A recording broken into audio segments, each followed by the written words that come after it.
Great. So welcome again, everyone, to the Meat and Produce Agriculture Development Grants applicant webinar. My name is Julia Shire. I'm filling in for Sarah McElvaney, who is the grant program manager, but had to be out of the office today. So we're really happy to be here and present a little bit about the grant and answer your questions.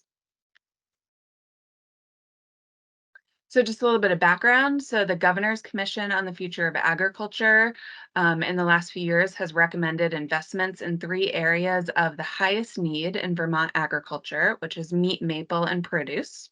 And so the Vermont State Legislature allocated 3.2 million in funds to agriculture development grants. And the meat and produce sector combined is receiving approximately 1.6 million in these grants. So a timeline overview for the meat and produce grants. The request for application was released on January 5th. If you haven't looked at that already, definitely take a look at that. That goes into a lot of details on eligibility, timeline, application questions, the process, everything that you need to know to apply for the grant. The informational webinar is happening right now. Applications will open on January 19th and they will close on February 26th at 2 p.m. So not at close of day or midnight, but 2 p.m. We'll go through our review process in March and we will notify applicants hopefully at the beginning of April and work to get grant agreements out the door and finalize details of their grants for projects to begin in April of this year. And those will run for about 2 years. So getting into a little bit more of the grant overview. So some quick facts, as I said, there is $1.6 million available in funding combined for both produce and meat businesses. Awards range from $35,000 to $300,000, so a pretty wide range if you want to do a smaller or larger project. There's also no match requirement, which we're really excited to offer. However, if the project that you're applying for costs more than what you're asking for in the grant, we will ask for information about if you have that money secured and where it's coming from, just so we know that the project itself is viable. And this is for producers and processors of meat and produce. There's a little bit of an asterisk in there that we can get into later. And the funding is focused on increasing the viability of these businesses through infrastructure and operational updates, upgrades, and investments. So eligible applicants, this is for-profit structures and those registered in the state of Vermont. They also need to be operating within the state of Vermont and in good standing with the state. And these businesses need to be performing or diversifying into one or more of the following activities. So produce production, processing produce grown by the same business, raising livestock for human consumption, and performing slaughter and directly slaughter adjacent activities. So ineligible applicants are nonprofit businesses, retail-only operations like grocery stores, businesses that are not registered or not located within the state, value-added only operations, so those who are buying in 100% of the products that are used in their processing, technical service providers or researchers who do not grow produce or raise or process meat or produce for sale themselves, and meat processors sourcing less than 50% of their livestock or poultry from inside Vermont or don't have plans to significantly increase that Vermont sourcing, and operations producing only fiber, hemp, cannabis, grains, or hydroponic production.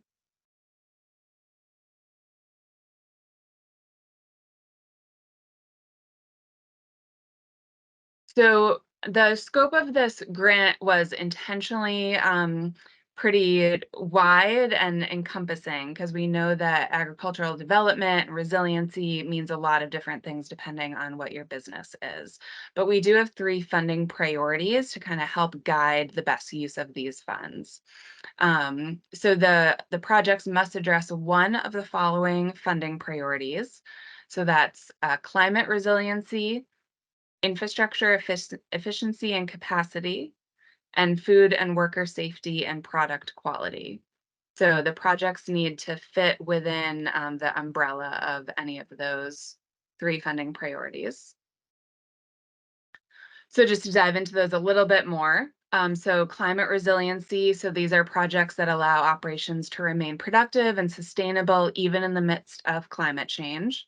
And examples could include infrastructure improvements to combat extreme or changing weather, renewable energy sources, power grid improvements, climate informed operation management, among others.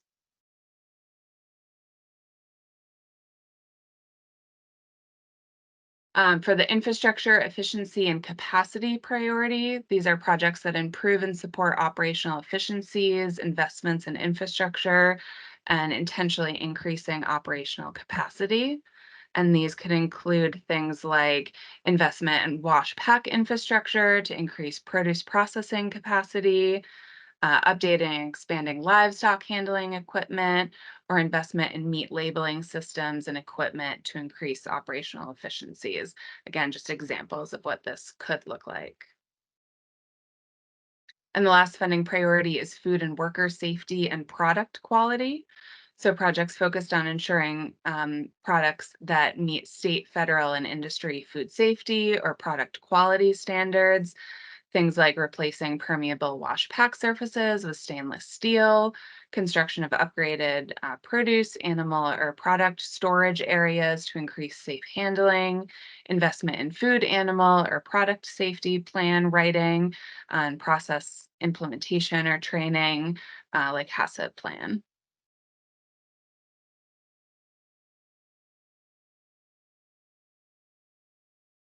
Great. So eligible projects. So again, these are just examples to give folks ideas for of what could be eligible. So for production, things like crop and animal genetics for a changing climate, barn greenhouse or pack shed, heating, cooling, ventilation systems, crop harvest, wash or pack systems, storage and distribution systems and infrastructure, irrigation, livestock handling systems, employee training or safety plan writing, or climate adapted infrastructure. Eligible projects on the processing side could look like on farm food processing, updated or new equipment or infrastructure, storage and distribution systems, product flow and processing, packaging and labeling system upgrades. This is not a good grant for branding or marketing solely, specific projects. HACCP plans or product safety writing, employee training, or climate smart infrastructure.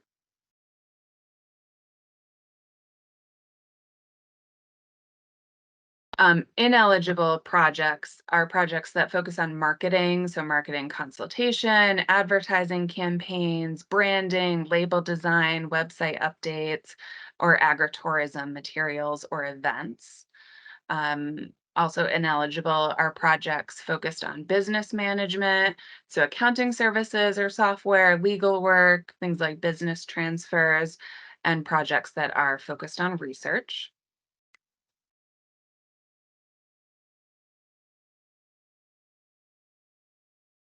So in the application and the RFA, we get into the weeds of this, but we'll just mention here that we will ask for program outcomes. So if you were to get this grant and implement this project, what outcomes are you looking to achieve? The projects need to develop at least two tangible outcomes that address the funding priorities that they have chosen. So out of the three that we've already spoken about. The outcomes must be quantitative, so they must be a measurable metric, such as a certain production, a certain percentage in reduction in energy use, or a certain, number of products, or a percentage increase in production, or energy savings. We're really looking for what are the quantitative outcomes that will happen as a result of this project happening. We'll also ask for details about your budget. And so, as I said before, there is no formal match, but we will ask about what grant funds you're requesting and then the total cost of your project. And if the total cost of your project is more than what the grant will cover, we'll ask for what those costs are and what the source of those funds are, just to again make sure that it's going to be a viable project that will go through if the grant funds are just a part of a larger project. So you can kind of think about your budget in these two groups, if applicable. We'll also ask for a narrative explanation for each budget line item. So if you have a quote for equipment or a certain amount for salary, we'll ask for a breakdown um, of the person's, hourly rate times how many hours you're projecting that they spend in the 2 years. So how to apply? So again, the grant timeline, the request for applications with all the details has already been published online. We'll put a link to that in the chat. January 19th is when the application opens. It will close on February 26th at 2 p.m. On the dot. The end of March or early April, we'll notify awardees if they've been awarded. We'll work with them to really finalize their project and write a grant agreement. And the projects will run from about April of 2024 through April of 2026. There's just a quick web grants tutorial for anyone who's not familiar. So web grants is our grants management system. It's where you need to log into and apply to the grants. We do not accept any, paper applications or applications via email. So if you have not done so already, you need to register in web grants. We'll also put that link in the chat. We really encourage you to do this ASAP because you'll need to kind of make sure that that goes through. So please register in web grants today if possible. It does take a day or two for your account to get approved and to be all set. Once the application is open, you can go in and start that at any time and save it and resume it later.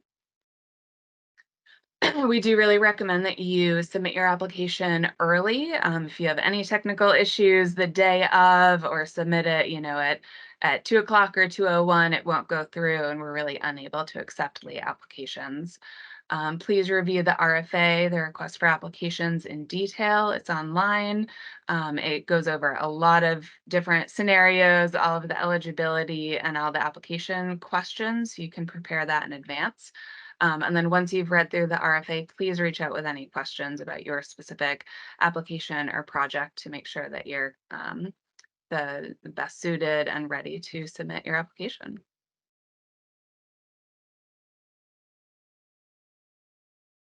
Thank you, Julia. We do have a couple of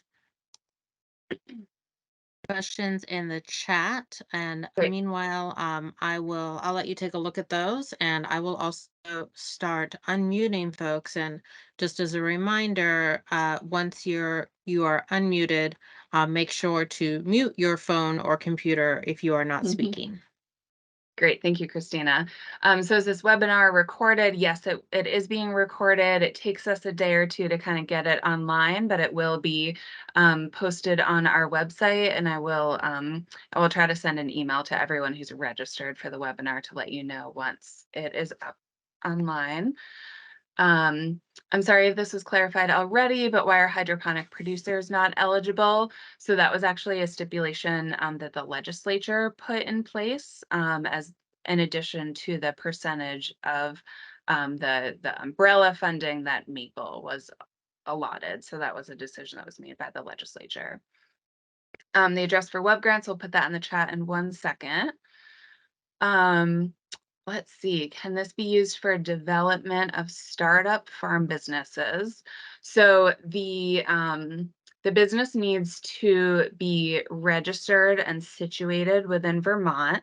It can be a startup as long as it is registered.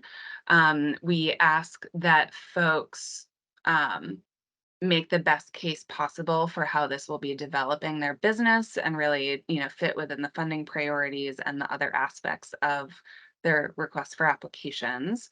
If you are a very new startup, feel free to reach out and we can have a one-on-one conversation about kind of the exact details of what you're looking for. We can't speak to their how the reviewers will score your application, but we can certainly help to make sure that it's eligible and any kind of considerations that you have. I see some hands. I'm just going to keep going in the chat. Is it acceptable to apply with multiple projects within the grant application? Um, so Jason, that also might be a question that we can take offline and bring Sarah into. I think we would probably encourage you to keep the application in probably more so within one project. It could have a few different aspects, but I think having multiple projects that really don't have anything to do with each other within the business um, might be spreading the application and the grant funds a little too thin. But it really depends on exactly what you're defining as projects. So we can circle back. Is there anyone who can help guide us through the process when filling out the application to make sure we fill it out correctly? So we do have some web grants guides online, and we can certainly help to make sure that you're able to access the forms and are able to use it correctly. We cannot offer support with for things like if you're answering the question fully or any support with the actual grant writing itself, but we can certainly help you with the technical aspects to make sure that you're working through it and saving it correctly. And again, we can take that offline. Um, I think this but why is about the hydroponic Yes, and I'm going to question, add Christina. some information about that in the chat. I don't believe that we really have any information specifically about why the legislature choose to exclude hydroponics, and I would say that I'm going to put the full information, the actual act. It's Act 78 of um, 2023, and I would recommend contacting members of the House or Senate Agriculture committees who can probably provide some background information, because that is not information that it would have the discussions would have been taking place in committee, and I wasn't a part of any of those discussions that specifically talked about hydroponics. Great, thank you, Christina. And I just put in the chat the link to web grants. You have to click on the registration button if you don't already have an account. And then also a link to the Meet and Produce grant overview.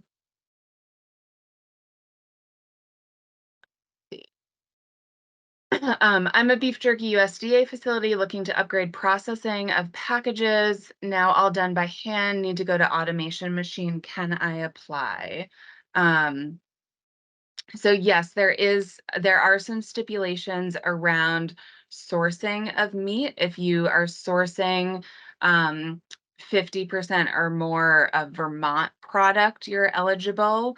If you are sourcing less than that and have no plans to increase, or this project won't help you to increase your Vermont sourcing, that's ineligible. So we can definitely have a further conversation about your specific situation. The RFA is also goes into a lot of detail about eligible projects and allowable costs. But just on that small amount of information, it seems like definitely something to consider.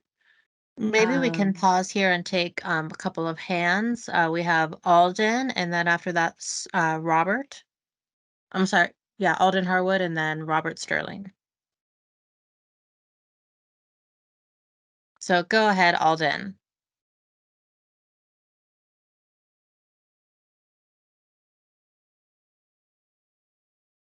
And you are muted if you're speaking, Alden.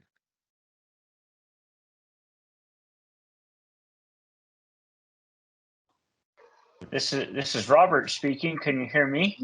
Yes, I can. Go ahead. Oh, okay. For some reason, I cannot get into the chat. It reads chat is only available during the Mm. meeting, and it says an administrator needs to allow me in. So I don't know what's going on there, I but I did apologize for that. notice. Sometimes Microsoft Teams mhm. is challenging with Yes, if you're yeah if you don't have it already on your computer and you're using it in the browser, sometimes it causes problems. So I apologize for I've, that. But go ahead. yeah, I found that out today as I couldn't Mhm. reach anyone. So I just wanted to reply to one of the people that asked if there is support available from someone, i.e. a grant writer. So I am a professional grant writer with extensive meat and livestock background. And so that's what I do. I don't know if that's appropriate to advertise my services on here, but that's what I do is I help operations secure grants. And like I say, my entire background is agriculture and the meat and livestock industry. Great, thank you for that. There are also a few different entities in the state that do offer grant writing support services. If you are, we do have a little bit of a list online of a few places to go, including the READY program at Vermont Housing Conservation Board. If you are really new to grants or looking for some support, please reach out to us. I'll put mine and Sarah's information in the chat. We are happy to help point you in the right direction. We can't offer promises of folks' availability or who might be the right fit for you, but we can definitely send you in the right direction. And looks like Alden Yeah. might be trying to speak, but we're unable to hear you, Alden. Can you hear me now? Yes, go right Yes. ahead. Oh, great. So I also couldn't get into the chat, but the question I have is similar to one already asked, but basically I have three different things that I'm thinking about considering, and they are related, but I think all three together would be way too much for me. So my question was, can I submit different applications for the three in the hopes that I would get uh, potentially one of them, or should I do it as one big application? Yeah, we'd encourage you to submit one application and have the project or suite of projects be the best match for this particular grant. So again, reading through the RFA and really understanding the intent of the grant, the allowable costs, the eligibilities, and the priorities, and choosing what feels like the best fit in Thank one you. application. I'm also going to put my and Sarah's contact information in the chat. I'll also include that in the email to everybody with the link to the recording and some of the links for those that are unable to access the chat. And I would just want to add one thing about the grant process. I really want to emphasize that we always recommend folks working with technical service providers like the Vermont Farm and Forestry Viability Program or other service providers you may have access to, and to see how grants might fit into your overall business plan. But when it comes to the grant application, we're really looking for you to tell the story of your project and your business in your own words. So it's not like an academic grant application. We're really looking, I saw some really great applications for our recent Maple Agriculture Development Grant opportunity where most of the questions were answered in bullet points. And what we really saw in those applications were that people had really thought through their project, understood the cost of their project, and understood the project's potential impact on their business, and then were able to put that project in their own words. Great, thank you, Christina. Alden, I think you still have your hand up, but I'm going to assume that's an old one. If you're able to lower it, I'm going to go back to the chat and then I'll come back to any hands that are raised. Does the grant cover greenhouse construction or just heating systems for greenhouses? Believe that construction is an allowable cost.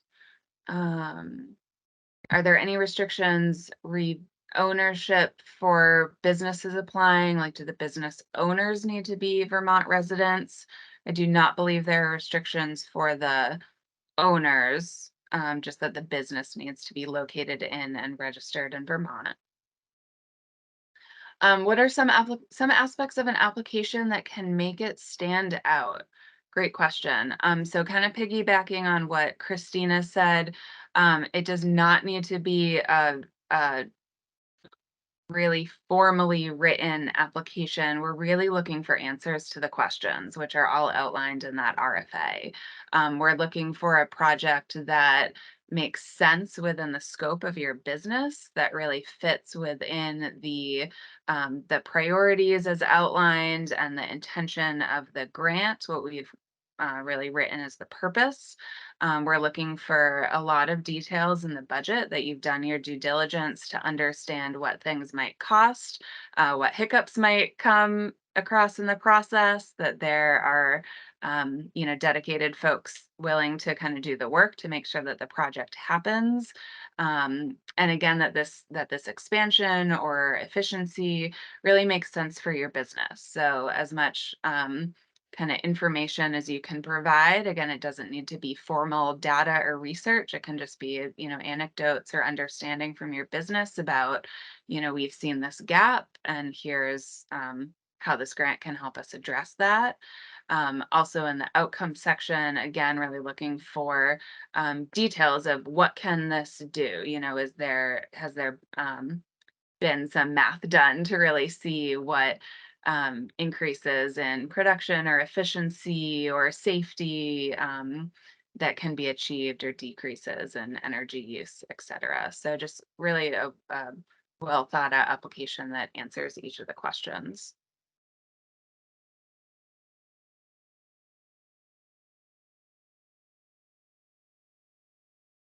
So again, questions for grant writers. We'll put a few links in the chat for places to start.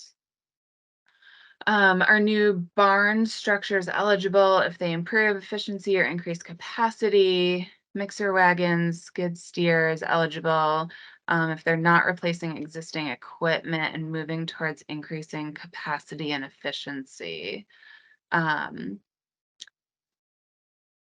So yes, I believe they would be eligible. Um, and again, that the increase in capacity and efficiency within those three priorities is really what we're looking for. The firm recently received a working lands business enhancement grant. Can they also apply for one of these for a different project? Great question, and something that was not included. So for this grant, we are asking folks to either receive a working lands grant, which there are some grants that have already closed and some that are in the process, or an agricultural development grant. We are not granting businesses, even if it's for a different project, both a working lands and an agricultural development grant.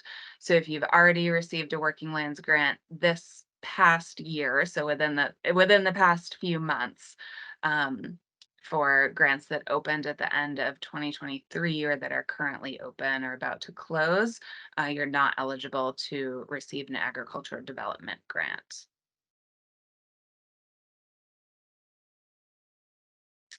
The grant description says is not eligible for purchasing farm worker housing. Does this mean not building new employee housing on farm property?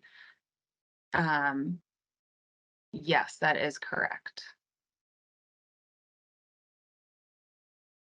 The project I have in mind would involve energy efficiency. I have not gotten any estimates yet. I know it is currently out of our budget. What if the window for the application closes before I can get estimates? Great question. And we also know that estimates and costs of items, change. So I think our suggestion would be it is a reviewers often feel like it is much stronger if you have a budget that is backed by some estimate or conversations with folks to either for the budget items that you are purchasing or the estimates of the outcomes. So things like increased production or lower energy costs. We would really encourage you to try to get those estimates as much as you can.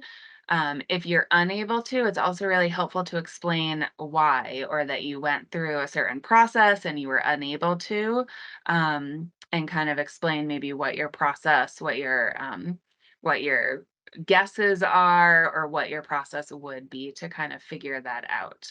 Not having any estimates, I think, would be really hard for reviewers to be able to fully understand the scope of your project and be able to score it appropriately.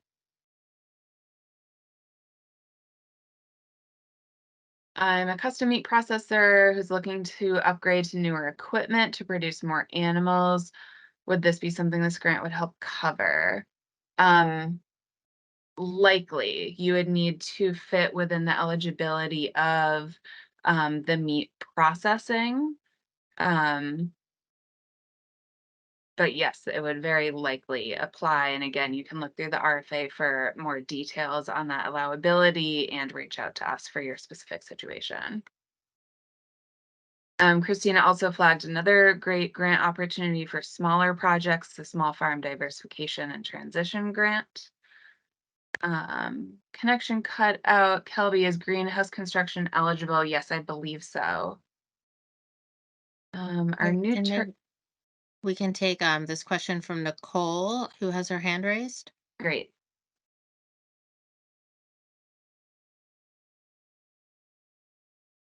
Go ahead, Nicole. Okay, Nicole, you should be able to speak now. Okay, hi. So my question is, we're a small dairy farm, but we started doing beef on the farm as raising beef as well just before COVID. And now our demand is higher than what we can supply because our calving housing situation. Mhm. And we're looking at fixing our calving housing situation so we can raise more beef. Would this would this be eligible for this grant with it being that we're dairy and beef? And would it be like a shared use space Yeah. between the dairy and the beef? Ideally, no, yes. Yeah, that's a great question. I think maybe we could chat about that offline, Nicole. It depends on maybe a Okay. few details. Okay. Yeah, we could chat about that. Okay. Sorry, I did not have a clear-cut answer. Um, Great. I'm gonna go back to the chat. Are new turkey barn structures eligible if they improve efficiency or increase capacity? Yes, if it's turkeys for human consumption. And they again meet, yep, their requirements of the efficiency or capacity as outlined in the RFA.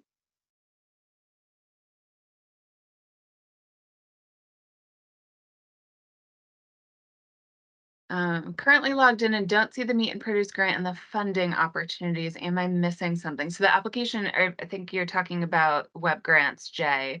So the application is not open yet. It opens on the 19th. So you won't be able to go in and start that application online in web grants until the 19th. However, the questions are all in the RFA and it's basically identical to what you're going to need to fill out. So you can start looking through those application questions and start kind of mapping out your answers to that.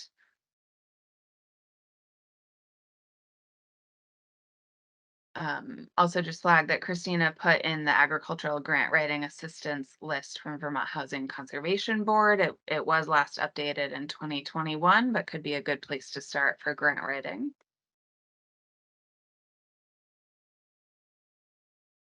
And again, for this question of not being able to have clear estimates by the time the application is due, a recommendation to just include your best estimate of costs at the time of application and your process for obtaining estimates. Will you be giving preference to smaller projects? No. So we're really looking for a diversity of projects. We intentionally had the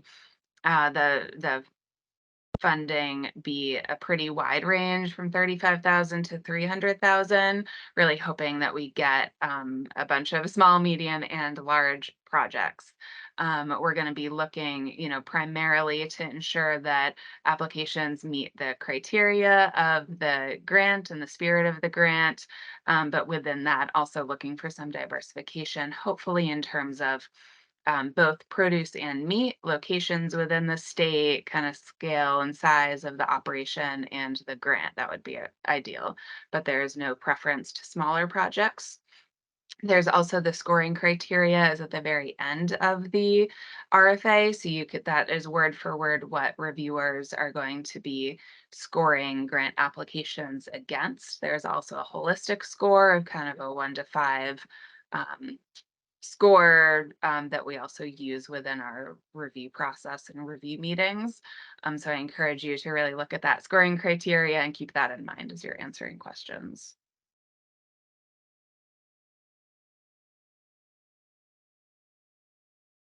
Great. So sorry that was a little bit of rapid fire. I think we have answered all the questions in the chat.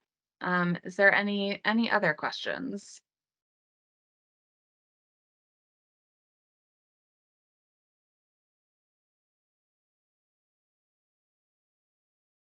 I'm going to put my email in the chat again, and I will include that in the email with the recording. For those who don't have access to the chat, we apologize for that. Sometimes Teams is not our friend. But I'll just give a moment for any other questions.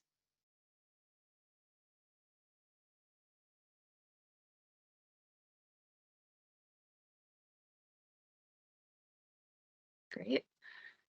So thank you so much again for joining. Apologies again for kind of rapid fire answering of questions. We're really excited about this grant opportunity. This is one-time funding, so we encourage you if you're interested to apply.